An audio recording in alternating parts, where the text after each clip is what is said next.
How's it going, mates? This is Mrjacharles. We're back with Clannad, the after story, the aftermath, the visual novel that even when it ends is going to keep going, doesn't know when to stop, and also we molest mums here apparently. That's something we want to do. Alright, cool, great. Previously we switched things from Sune-san to Yoshino because we need to figure out why Yoshino didn't want to play guitar anymore. I'm guessing it has something to do with he did okay, got some albums sold, but he loved that girl, so he stuck with the girl and wanted to provide for her or some crap. So let's see where the rest of the story goes. No, I'd quite like to hear the rest as soon as possible. This isn't a story you can rush, unfortunately, he says, and continues the story. Alright, that was a very convenient, divider there, by the way. He went to an audition, and although he didn't make the cut, the judges awarded him a special prize, and just like that, he was heading off to his debut. It had been so easy, it was almost anticlimactic. However, it was that moment that his dream had come true. Take that, he thought, at the people who had rebuked him. Now I'll be able to live my life unseparated from music. Thinking that, the boy felt relieved. After that, his life became frantic. Everything became about his music. It had always been hard for him to relax and deal with things. That's why he sang what he wanted to sing, with everything he had. At times, he would sing like he was spitting out the lyrics. He would sing in weeping tones. He would even sing ugly things. But it's exactly because they were ugly that he sang them with that much more vigor. And when he did, it looked beautiful. Living itself started looking vibrant. That's because living itself is the ugliest thing of all. It also gave birth to an incredible amount of strength. The first time he gave a live performance, or perhaps the first time his records went on sale and fans all over the country were listening to him and all at once, ever since that day, he gave birth to a strength that enabled people to live strongly. It's what they call empathy. People empathize with his songs, deriving from them the strength to live. Of course, it wouldn't be the sole thing in their lives, but it definitely helps people. He'd experienced that himself firsthand. Until the day he encountered music, he was the good-for-nothing person who would hurt others, and even himself. Someone who hadn't ever bothered reading this too fast. Someone who hadn't ever been considerate of others. So now, having done his meaning in life, the boy vowed in his heart that this was the role he wanted to fulfill. However, that was the last time everything would be going well. Oh god, bright light. One day he was approached with a proposal for a TV program. It was to be a documentary about him going around visiting his fans. They weren't just normal fans either. They were those who were saved by his music and were still facing adversity even then. Until then, he continued to obstinately refuse any request to be on television. However, can we get rid of the big white screen? It's really hard to read and be blind at the same time. He would sense the director's sincere attitude about the whole thing. And more than anything, he figured it would be best for his future if he interacted with his fans. And thus, filming started. He'd gotten an idea of what it would be like from letters, but the scene in front of his eyes was just overwhelming. It was even greater than he had imagined. He met people who had crumbled, both their lives and their actual bodies. People who were truly using his songs as a crutch, and he felt he was being relied upon. At that time, he realized that his words no longer belonged to just him. However, he truly didn't understand at all. He didn't understand why it was that his songs provided salvation in their hearts in the first place. After that, they would still be looking to him as a crutch. Just how was he supposed to respond to that? The music he had composed up until then had always been solely for himself. A place where he wouldn't be reproved for doing what he himself wanted. That was all the music world had been for him. He had no memory of ever having sung for someone else. But because of that project, he could no longer remain unaware of it. Those with physical handicaps, those who lived while suffering tremendously because of their parents, those whose minds were weak and seemed even now like they were about to break down, and those were just a small part of them. There were thousands, tens of thousands that hadn't even met who were also looking to his music for aid, and he was made to realize that he had to start making music for their sake now. When filming ended, he was asked to sing one of his songs with an acoustic guitar for the ending of the show. But his hands were shaking at that point, and he couldn't play properly. They had to change the program's ending to a scene of him walking, with a CD playing in the background. And then, After filming ended, he became unable to compose music anymore. Man, imagine having fans. Must be great. He couldn't even sing the songs he'd been singing up until then with a straight face. Now that he knew the truth, he could only ridicule himself for the shallow songs he had written up until then. Yeah, but people like it. Reality is something far, far more overwhelming. I think I've had a bit of that a little earlier in the game. All he knew was superficial nonsense. At best, he had just been trying to act cool. Oh, thank God. Oh, my eyes. Oh, I'm blind. I'm blind. The tragic music for my eyes that you've destroyed, game. Why did you destroy my eye? Alright, I need to stop overacting.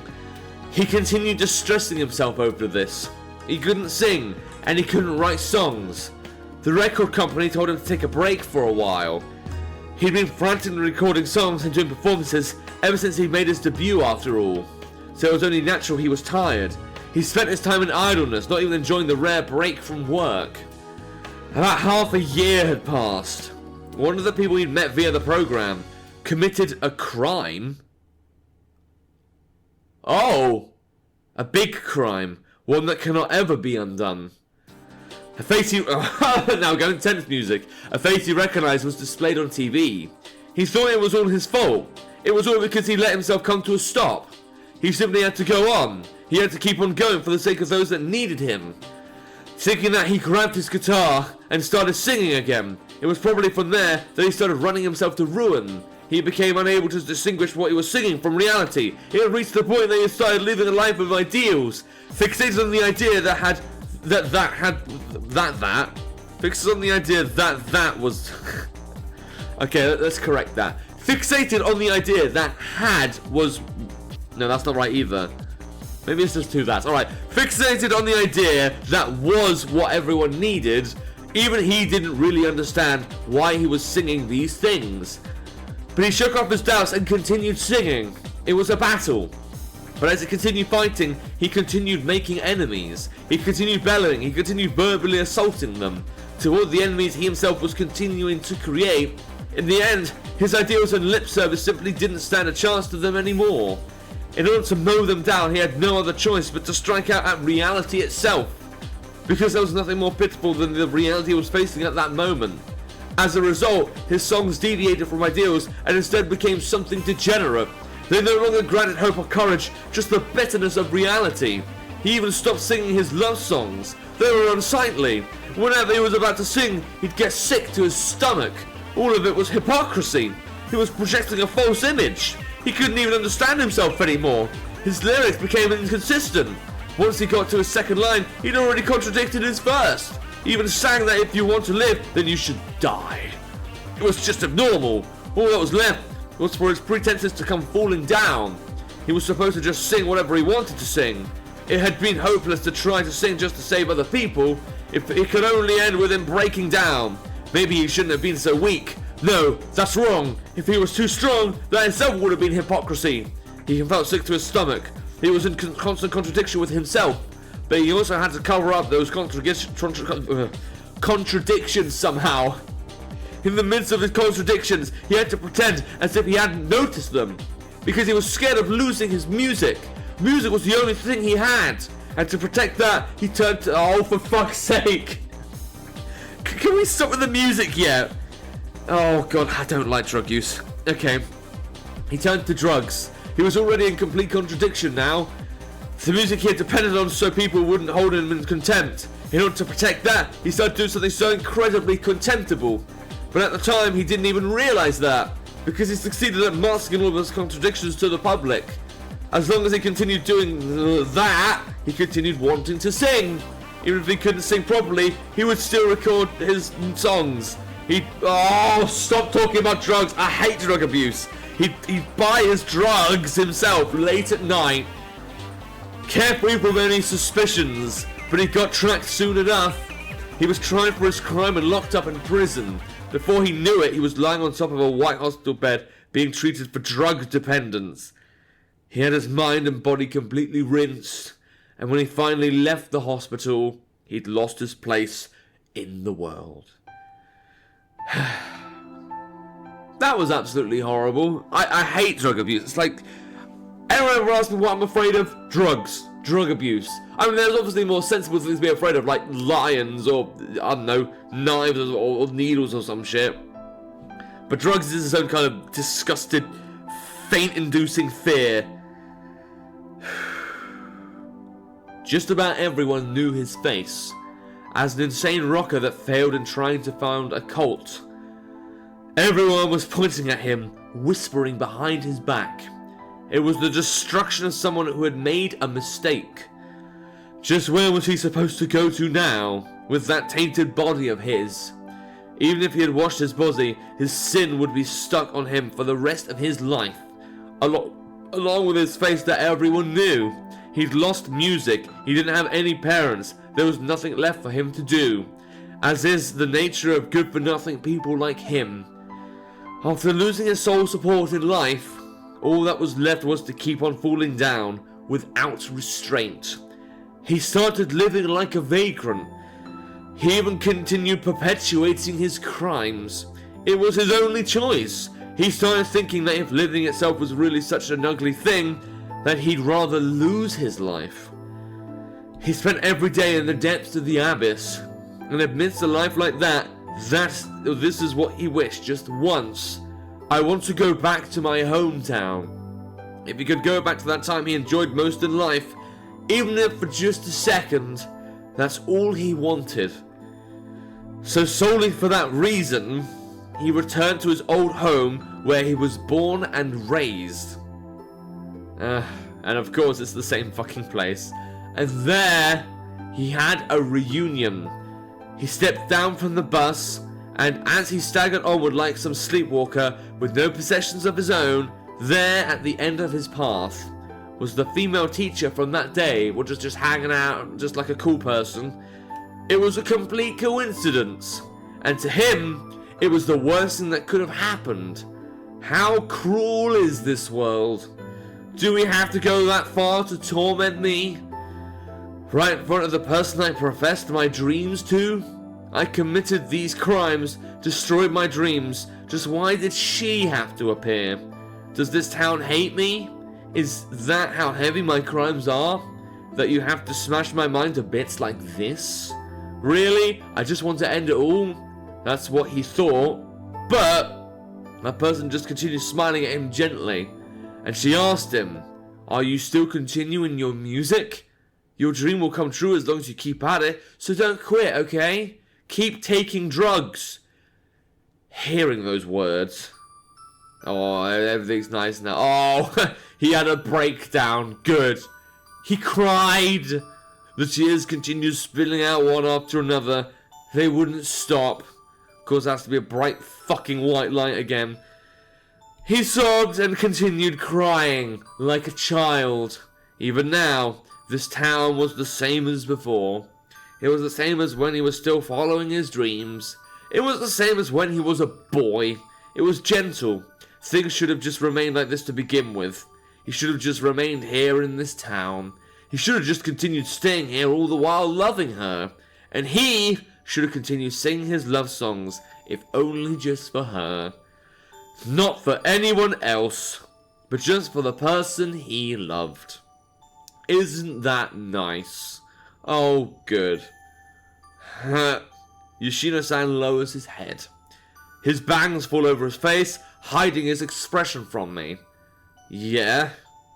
Hungry. Huh? I'm pretty hungry, he says and looks up. He's the same Yoshino-san as always.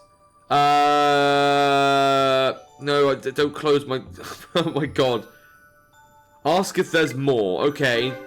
After that, what happened with the female teacher and the boy after he grew up? She's continued to stay by his side even now. That's good then. This person is probably still singing even now. That's what I thought. Okay. That reminds me, the high school you went to was the prep school at the top of the hill, wasn't it? As I enter this truck, Yoshino-san asked me as if he just casually remembered. Yes. I believe that woman used to teach there, actually. Huh? Seriously? That I've met her? Yeah, this is definitely a different timeline. No, probably not. You graduated in the spring of last year, didn't you? Yes. I suppose you just missed each other then. She quit the moment you enrolled. Oh. Is it alright if I hear her name just in case, though? Sure. She's called Ibuki. Oh, I forgot about that name. You probably don't know it. I thought it was like Miss A, but Miss A is the landlord lady. I'm just about to say I don't know her when I stop her myself. Ibuki? Wasn't she that teacher I met at Furukawa Bread? The one that was supposed to be Nagita's homeroom teacher? I know her. What? Don't tell me. You repeated a year? No, not me, but my girlfriend did. What? But isn't she still in school right now? Even if she's in 3rd year, shouldn't she be around the same age as you? No, she's actually repeated twice now. Well, she'd probably get pretty mad if she found out I've been blabbing away her secrets. Seriously? It seems he regrets having told me everything, believing we wouldn't have any common ground anyway. I'll tell Nagisa once I get back home. And now we're home. Hey, so by the way, I've got a colleague, he's a drug user. He likes the drugs. Alright, fine. Don't give me the nice music. He just gave me a horrible story about a musician that turned to drugs and made all his fans turn into bad people. That was a very heartwarming story. That wasn't a very heartwarming story, sorry. Alright, whatever. I'm gonna end the episode here. Next time, more Yoshino-san stuff. Maybe we can make him a good musician again. Maybe we can get him into those shrooms. Who knows? I'm up for anything at this point. Alright, but if you want to play the game, so see if you can be a good colleague, I guess. There'll be a link to the game in the description down below. And without further ado, look out for my books, subscribe to the YouTube channel. Until next time, see ya!